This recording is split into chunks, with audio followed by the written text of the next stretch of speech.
Hi, Sandy Mackey here from Ask the Pool Guy. Hi, Hi. Al Curtis here from Ask the Pool Guy. Coming to you with another podcast extravaganza. That I think we're probably going to talk some marketing ideas, some life philosophy, some business philosophy. Where should we start? I think we should start with the event that we had last night, just as a little bit of a recap. So we hosted, because we're not your typical pool company. We're the philosophy, marketing-based pool company. We live and breathe everything that we talk about here. So we had been to one of our suppliers' open houses about a month ago, probably. Yeah. And at that event, we were talking with our local branch manager and another one of the guys from in the back, and somehow mind reading came up. And I said, we know a mind reader. We hang out with one all the time, so maybe we could put together some kind of a program. So last night we put together a special event. It was basically a thank you for our vendor, for our supplier. And then we also invited a few of our VIP pool clients and some of our cool friends from our marketing and masterminding group. So it was a really fun event, and I think eye-opening in quite a few ways. Your first comment this morning to me when we talked this morning was, so have you relived some of the experiences, or what have you been thinking about around the event? And it really hits home that the more that you actively surround yourself with really cool and interesting and different people, mixing very much our social sphere and our business sphere and our, personal sphere, families and all of that, the net result is pretty staggering. I mean, I've played over in my mind many times a lot of those little moments of things that happened that were really very cool. And I was thinking about how fortunate we are to live in the world that we live in the way that we choose to live it.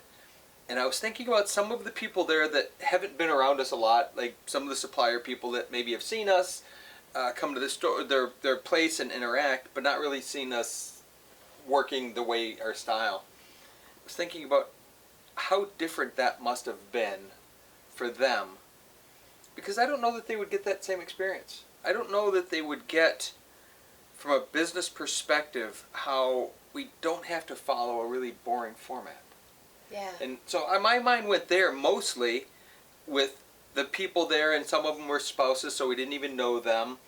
But how different, maybe they never get the opportunity to have conversations like that, or to be a part of an event, a really special, exclusive event. Or to be exposed to a mind reader, because, John a nationally known, well-known, our really cool friend does mostly corporate entertainment, and he does shows in Vegas and things like that. So to be able to see that type of entertainment and have your mind kind of expanded a little bit is really cool. Well, and on a close level like that, he made the joke that, I was in Las Vegas last week, and here I'm in the basement of a condo this week.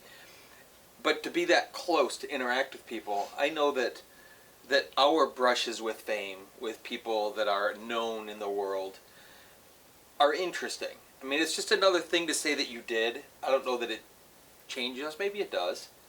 But it has certainly given us more stories to talk about. And I think about those people there that last night that we haven't interacted a lot with, and recognizing what stories they could tell today, or what they probably were telling, or the stories they were telling on the way home, or something like that. Well, I have a cool story for last night.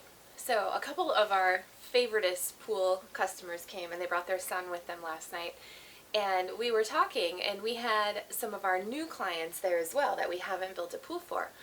And these new clients are really cool, and they're kind of getting like that we're different and what we're all about. And it was really interesting for me because both sets were standing near each other, and I was talking with both of them, and I got to tell the story about the treasure chest. So we tell the story about how before the pool, so we had just built this fabulous pool with this grotto in the background, and before the pool was closed, Al swam in the grotto in like 50-degree water to bolt a treasure chest down onto a ledge above water level in the grotto. And as soon as he did that, he filled it with treasures, he locked it up, and he hit a code like a number code around the yard to get into this treasure chest. Well, then he sealed up the grotto, and the grotto actually has a flap, Merlin safety cover, that goes all the way up to the top. So there's no way to get in there once the pool is buttoned up and closed for the winter. So he did that, and then we created the custom Monopoly board, and we had pictures of the pool project on there, and we put a picture of the treasure chest on the Monopoly board. So they would have seen all of the other elements in the project, but they wouldn't have seen that. So I was telling the story to our new clients with the clients that the story is about there, and it was really cool because I was kind of telling it from what I know my perspective to be, and then the clients were actually filling in the bits and pieces, like, yeah, we got that Monopoly board, and we were like, we just had no idea what it was, and we were so curious. So their son then, as soon as the cover came off the pool, he was in there, he was looking, he finally got in there, got to the treasure chest, and there was a lock on it.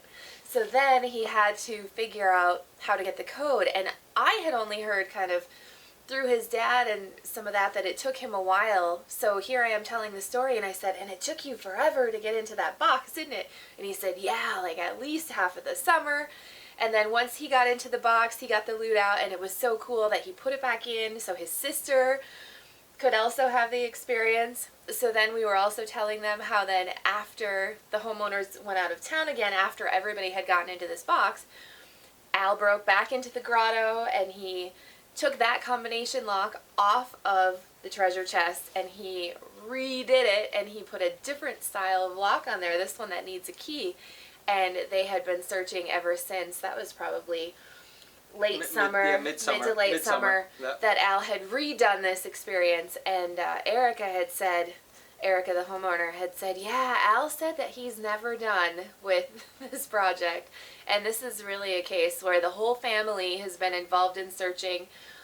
Lucas, the son there, has been looking avidly. His dad's been helping. Kind of everybody that comes over spoiler alert is checking it out. Give them the spoiler alert that you walked into the office today and told me about. I had to tell Al that it was a fun party. I was having fun. Lucas, and she kid, caved. is so cute. And I'm like, I'm not going to tell you where it is. I'm not going to give you any clues. And then I gave them a clue. So we may have to sneak back into that yard and put footprints all over and reconfigure it. We really don't. No? No, because he can go find the key now, but he still has to wait till spring to get back in. He does. Once he gets in there and he opens it up, there's a surprise inside again. Yeah. He's only halfway there. Yeah. Because, unbeknownst to him, we added a surprise that makes it a little more difficult. Yeah, so we totally don't want this kid like going off to college before he breaks into this box. I did him a service. He can cut the lock off if he has to. It is that particular box, and this is that part for me that really makes the experience yummy. And wanting every experience that I get into to have that sense and that feel, was that particular box was this cool old metal treasure chest, looks like a treasure chest, that I found in an antique shop in Negaunee, Michigan. It's the old bank store. The old bank turned into this like 3-level antique shop. And I found that there and negotiated to buy it because I had to have it. And because that was the thing that had to go there. It had all the criteria. It was old and awesome. I didn't want to use it because I wanted to keep it. But I knew because I wanted to keep it so bad that it was the right one for the project. And then on top of that, now I had to take this really old box and drill through the bottom because I didn't want to just put it there and let them be able to take it out. So we had to put holes through it so I could drill and like literally drill it down into the concrete in the shelf there so they couldn't get to it. And it's those little pieces that make the story more interesting. The story of me, the doing part, because it makes it really exciting for me. But then the story we can tell, and the marketing that we can talk about, and how the project is never over. As far as I'm concerned, I'm going to make sure that I mess with him until he goes off to college. Because that's something that was built into the infrastructure of our business. Is how can we extend this? How can we now, for our own pleasure, for theirs as well, but recognize that I'm doing it for me. We only really do things for ourselves as much as we say we're altruistic and helping others, it's still for me because it makes me feel good to know that I'm thinking of other people, that I'm trying to plan the next thing, that I'm giving away because the next prize in there is really cool. It's not like we just threw a bunch of junk in there. There's some really good stuff, but he's got to work to get it. So there's that piece that anytime we're building or doing anything, I want to be able to extend that process literally forever if I can. Now, there may be a case where nothing happens for a long, long time, but eventually I'm going to find the right piece for every single project that we've done that I can sneak back into the yard and add it on a wall or put it here or put it into a landscape bed or, there's always something. Yeah. And so that's for me, that's my enjoyment. That's my entertainment. And it's not a financial thing. It's an expense on our end, but it's not a financial thing in terms of, we don't make money on that. We don't create we create goodwill, which is more important than anything probably. But that's what really makes it a lot of fun for me. It was super cool and a little bit surreal for me to be able to tell the story while interacting with, the clients that we did this for, and then some new ones who I'm sure are going, oh, I wonder what he's going to do with us, or I can't wait, or that sounds so exciting. Mm-hmm. So that was really, really a cool thing. So then after the party, we had already gotten text messages from our existing clients saying how much fun they had and how glad they were they got to come out and hang out with us because they were the ones that really, really missed us after we were done working in their yard. Literally the minute that they walked into the door at the condo, she said, we came tonight because we missed you guys. We just wanted to be around you. Mm-hmm. And that's pretty powerful. Yeah. Now, we built our pool 2 summers ago. It's not like we just finished in the fall and they're feeling lonely, lost without us. No, this was a while ago and they're still feeling that same pull. Yeah. Because that's culture. That's company, just the way that we are. And it's a direct result of kind of how we've learned to think about what we do. I can't stress that enough. This last podcast we talked an awful lot about the tic-tac-toe board and that center square view. Well, I know for us, if we were to redo that board again for the 1000th time, we would put all of these types of words in that center square about how we want to make people feel and how we want to feel as a result of it and what we want to do, and it would be less about goal setting, the amount of money we want to make, and we want to be rich and we want this to do this for us and we want to do this and we want to be really cool. It's kind of lost. That's lost that because all that happens and we make money and we everything else, but when we talk about that center square of who we are as people, and that we don't have to live that old paradigm way. We can live this way and have fun doing it. And then throw awesome parties like that where people go, I get it. You surround yourself with awesome people and you become like the people you associate with. And so, I could see why you want to be around awesome people. I mean, it's a self-fulfilling thing. So I have a question for you. What does us throwing that party have to do with marketing? What would you say the marketing value in that is? Well, I would say if we define marketing as everything we do to tell our story and to share our energy with the world, that's what that party did.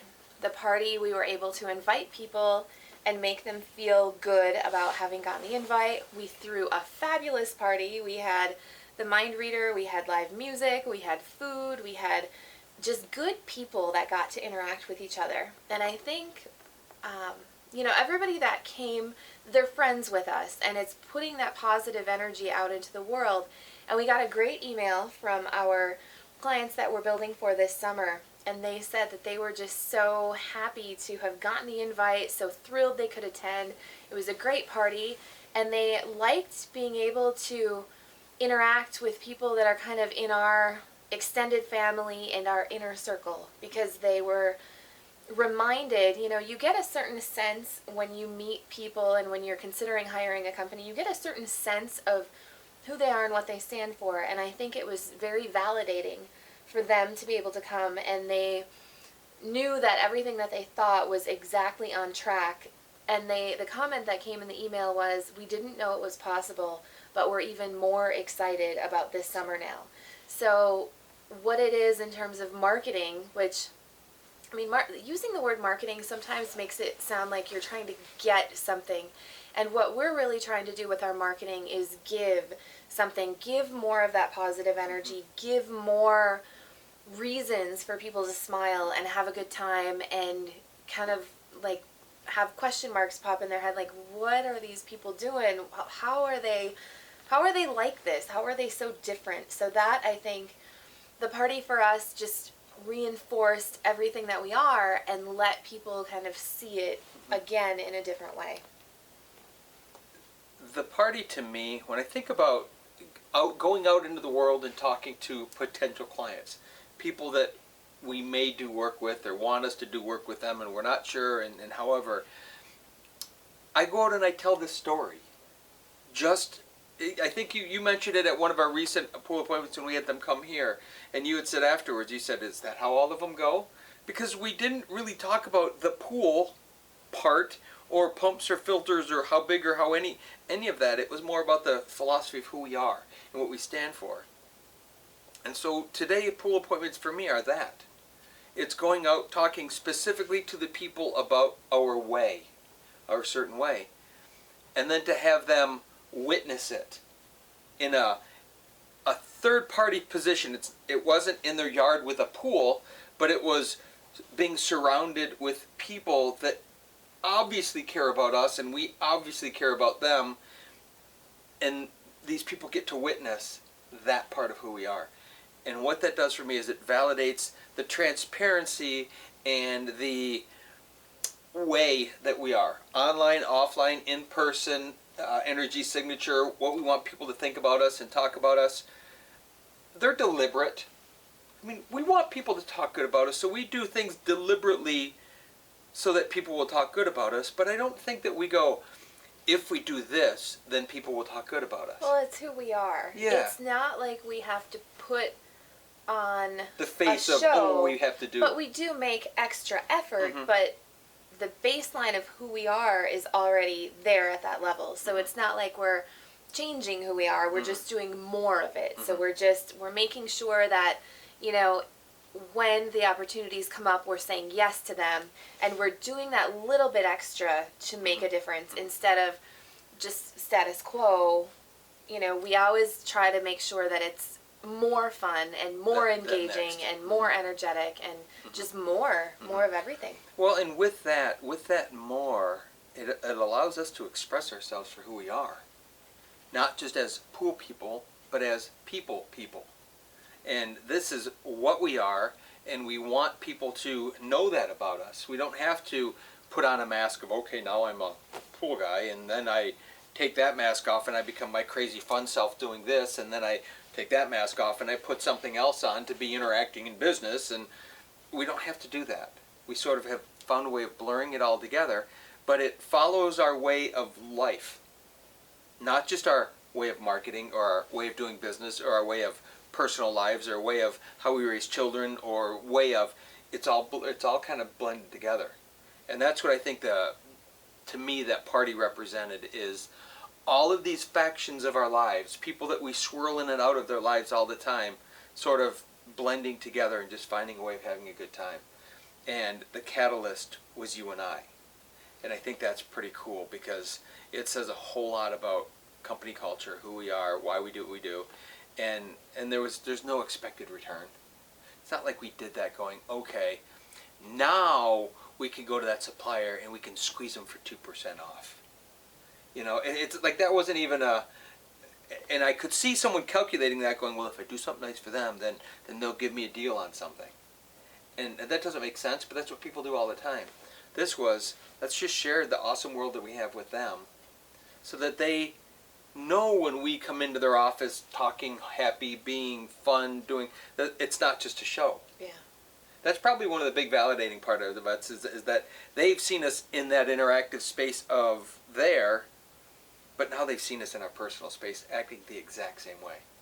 Talking the same mumbo-jumbo cool stuff that we would when we walk in pretending like we're a really good pool company. And you've been there to a supplier and someone walks in with a puffed up chest trying to talk about how awesome they are. Well, they are awesome, but you don't have to say it. You just got to let it be, and that's Yeah. one thing I think that happens well for us, and that's what things like that do from a marketing perspective. They just put really good juju into the world. Yeah.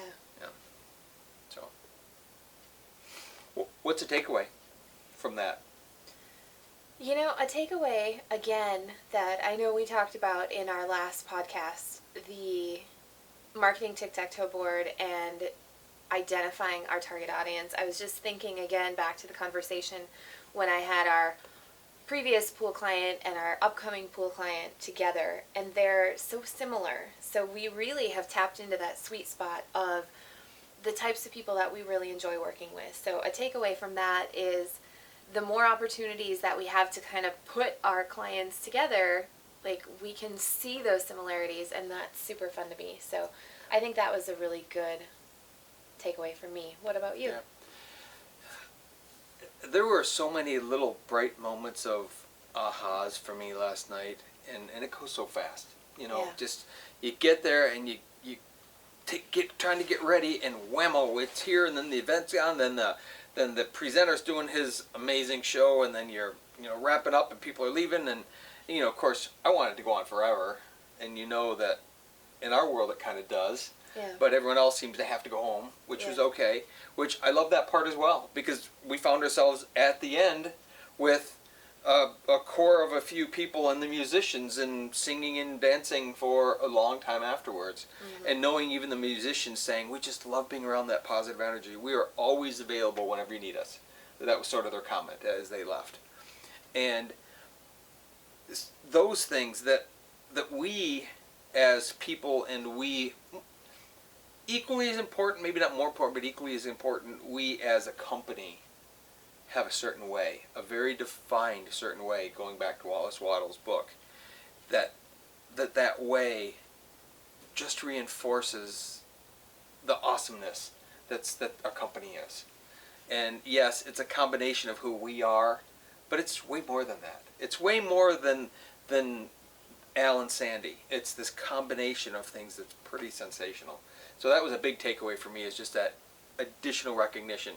Clients coming back because they don't want us to be out of their lives, and new clients begging us to be parts of their lives, and then people from our marketing group and talking about all the great things that are happening in their businesses because they're getting on board with this kind of style of living business that we're doing.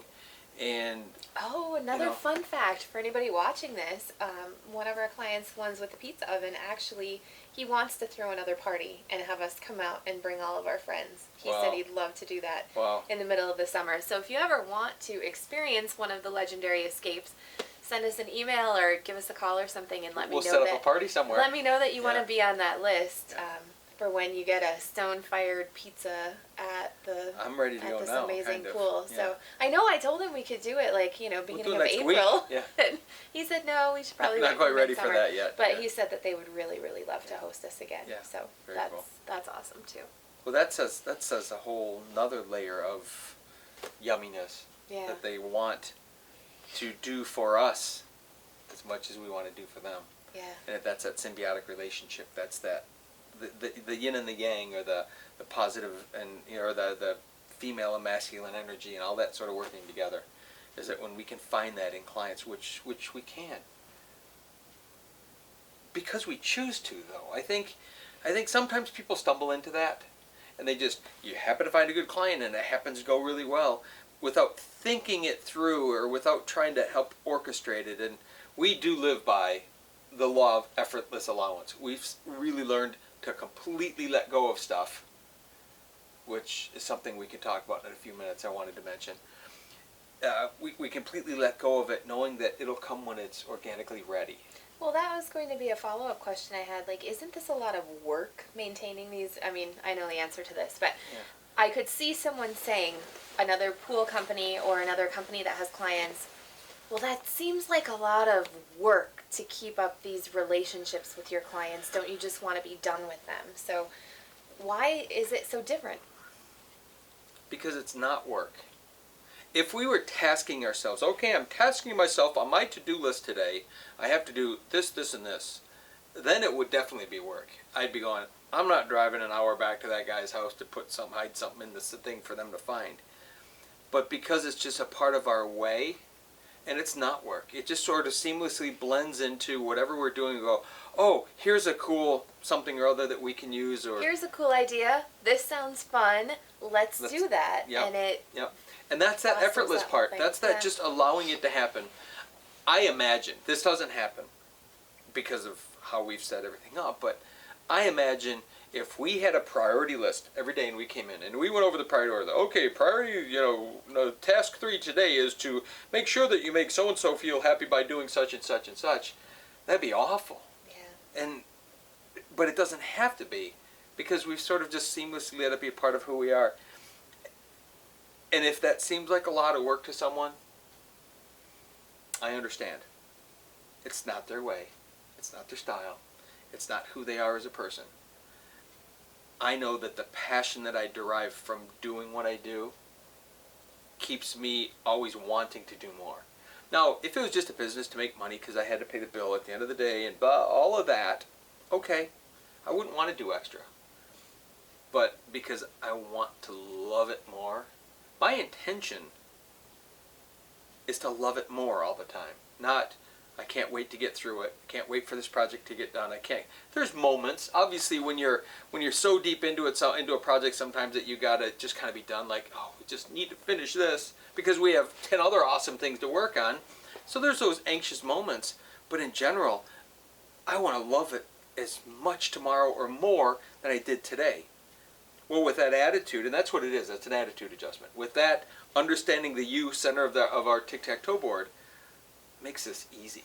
So what would a lesson be for someone else then who, if this isn't their certain way, I think what I heard you saying was maybe there's other ways for other people. So don't feel, Sure. I mean, sure, we are an example of one way of doing things, but there's probably natural tendencies that other people have that just kind of figure out how to incorporate more of that. Work who you are into it. And no, most people aren't like us. And that's okay. But those that have something that's interesting in them, share that. There's a 1,000 different ways that you could do these types of things. Not exactly what we do, because no one else is going to be us. But there's 1,000 different ways that you could approach it differently. That you could, take that customer on a whole nother journey somewhere because you want to, not because you're supposed to or you're getting paid to.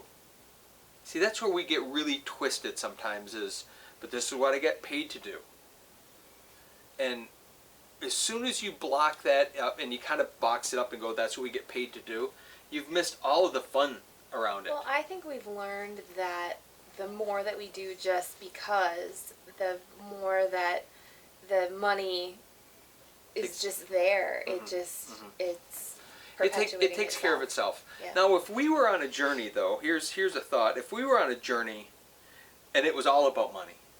So let's say, for example, you and I both lived a lifestyle where it was all about getting a bigger house or driving a nicer car or trying to outdo either each other or people in our sphere. Because partnerships could happen that way where one gets something, the other one's got to get something nicer than and a lot of companies fall apart because there's this desire for, well, she got a new car, so I need a new car. I got a new car, now she needs a new this, and we could go that way. And it doesn't happen for us. We lead really cool lifestyles in that we kind of don't care. If you have a bigger house than me, or my friend has a nicer this, that doesn't matter. I think if that mattered, if that was the most important part, this would be really difficult to do. Because you'd be looking at every dollar spent out as an expense.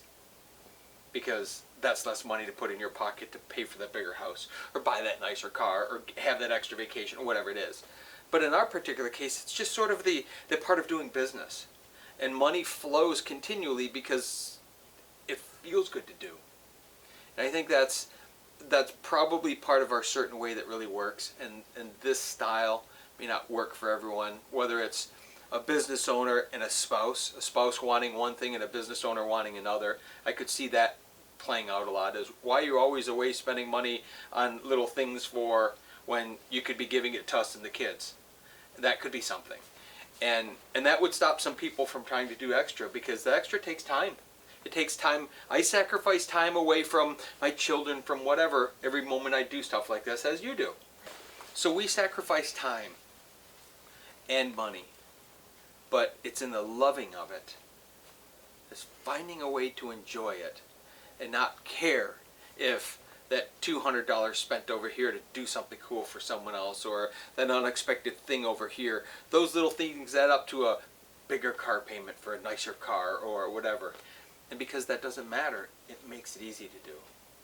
I suppose if we lived a life where it was all about impressing everyone else in our sphere of influence, we probably wouldn't live this way. I don't know. Just a thought. So you mentioned Effortless Allowance earlier. I sense a story there. Oh, there's a story there. You walked into the office just a little while ago and said, "Oh, we've got this Thursday Skype with the producers of a television show," and we've talked a little bit about the TV show. And when you said that, I kind of went, and the part was, that's just another distraction from what we're loving to do. And knowing when those first calls came in, I think when there was one call, it was, oh, that would just be awesome. That'd be so amazing to have a TV show, and wow, how cool it is. But when we got the second call, that made it, to me, 1,000 times sweeter, because it now meant, well, we could do what we want, or we could tell them to buzz off, just completely buzz off. And instead of, remember how many people said, well, are you calling back? Are you calling back? Nah, it'll happen when it's supposed to, that effortless allowance part. And then he said, oh, we scheduled this Skype meeting on Thursday and blah, blah, blah. And I'm like, okay. I was kind of like, living in that space of what if was so awesome when it happened. Yeah.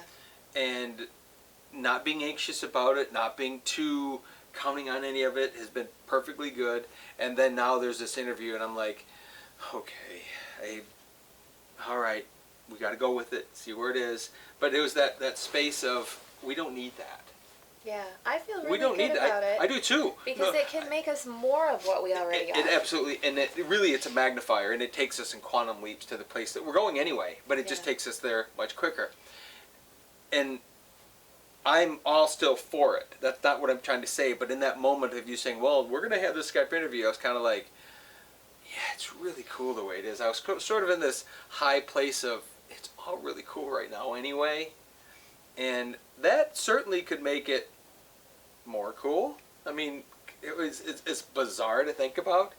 And as I've watched, ever since this happened, and I've watched shows on TV surrounding reality TV construction and building and things, and I've wondered what that would be like. Because I know when you show up on a job and you put a camera in my face, we stop and talk about certain things.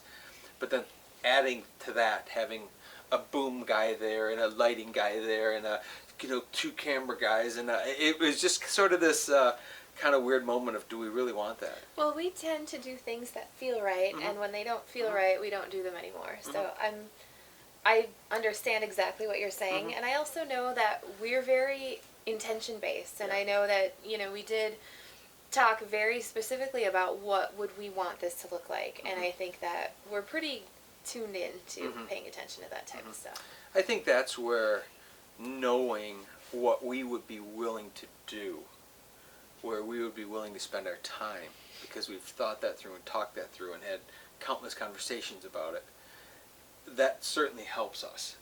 Because if it doesn't match up to that, it's going to be easy for either one of us to say no, or both of us to say no. Yeah. If it matches up to that, then it'll be easy for both of us to say yes.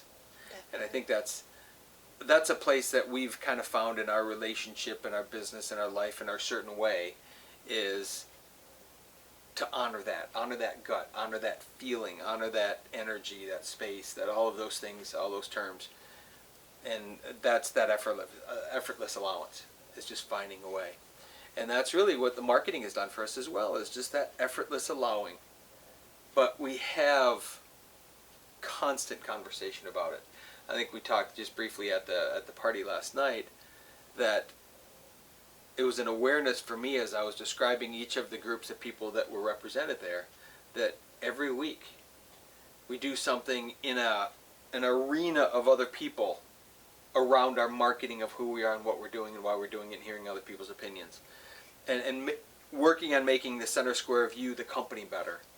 And then we also are in a sphere of influence, a mastermind that's about making us personally better. And we invest in both of those every single week. And that was a really kind of interesting moment, because I'm sure people would say, I don't have time. Oh, I'm so busy being busy. I'd say we're pretty busy too. Yeah, definitely. Yeah. So those are, again, one of those takeaways for me last night was recognizing that we had the people that make our business run better by supplying us with the way that we needed to, our employees and family that were surrounding us, the marketing group people that were there that help us because we discuss it every week, and then our mastermind group who we discuss personal life every week. Having that whole group of people present was pretty cool. It really was. So if there's a lesson to be gleaned from that, it's honor what makes you interesting and do more of that, and surround yourself with really cool people, because And lean in. we've done that. Lean in. We didn't just start one day, write a tic-tac-toe board and decide, okay, this is our way, we got to figure it out. Yeah. This was a process of understanding to honor what's right and do what's right and do what feels right and do what feels good to us at that time, and all of those things. And it takes time. It does. I made the comment last night that our parties are getting so much more well attended. We've done parties for a long time, and when we had launched the Insights group, I know that we had, we were putting on events to get people together, and some of those were pretty lonely events. Oh, yeah. A few of them, it was just you and me kind of looking at each other going, I don't know where all the people are. And what I'm finding is the more specific we are in what we're doing, meaning we're on this incredible journey with the pool company, and we're still masterminding, and we're still doing the marketing group, the more specific we are and the less broad, oh, anybody's welcome, the more that we do these. My expectation of the Christmas party, I thought we were going to have X amount of people, and it was probably at least double the number that I thought were coming. And then, for the party last night, I didn't do an official head count, but it was well beyond what I could have imagined. So we're attracting, just by being more of who we are, we're attracting more of everything, and people just keep showing up in amazing ways. And there's that balance between keeping it exclusive versus keeping it open. And I know that wasn't an open event. It's not like anyone could just come. It was very specific people. And the net result was more showed up. And there's an awful lot to the psychology of that exclusivity, whatever, exclusivity. The more we elevate people by making those personal invites, the more likely they are to do it, versus an open invite. Hey, anyone show up if you want. It'd be much more difficult to create that environment. But it was a really specialty thing, which proves have that specific. Again, it goes right back to everything we talk about, being as crystal clear in your vision as you possibly can, backing it up with a purpose and the faith to see it through. So it can be a party, or it could be a business, it could be anything. Yeah. And those same principles work. Definitely. So. Well, thanks for joining us, and see you next time. We'll see you next time. Yep. Awesome. This was a fun one. I like it. Yeah.